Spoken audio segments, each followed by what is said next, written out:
कांदा प्रश्नावर लासलगावमध्ये आता केंद्रीय पथक दाखल झाले।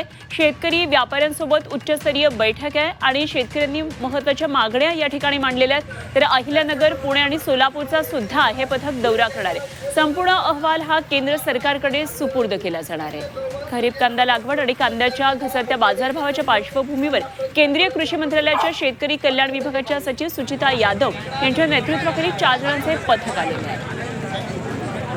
देखो, किसानों ने अपना जो प्रॉब्लम्स, जो समस्या जो बताया है और जो सजेशंस दिया है, हमारे अपना रिपोर्ट में इनकॉर्पोरेट करके गवर्नमेंट को सबमिट करेंगे। The government will take a appropriate decision the matter. जास्तीत जास्त कांदा निर्यात कशी होईल व मागील काळामध्ये ज्या शेतकऱ्यांनी कांदा तोट्यामध्ये विकला, कमी दराने विकला, त्यांना अनुदान देणं कसं गरजेचं आहे, त्याचबरोबर हमी भाव कसा या कांद्याला मिळाला पाहिजे, त्याचबरोबर ट्रान्सपोर्ट सबसिडीसुद्धा त्या ठिकाणी मिळाली पाहिजे, अशा वेगवेगळ्या उपाययोजना या कमिटीला आम्ही सांगितलेल्या आहे व लवकरात लवकर केंद्र शासनाने या संदर्भात निर्णय घ्यावा अशी सुद्धा आम्ही विनंती या केंद्रीय कमिटीला केलेली आहे।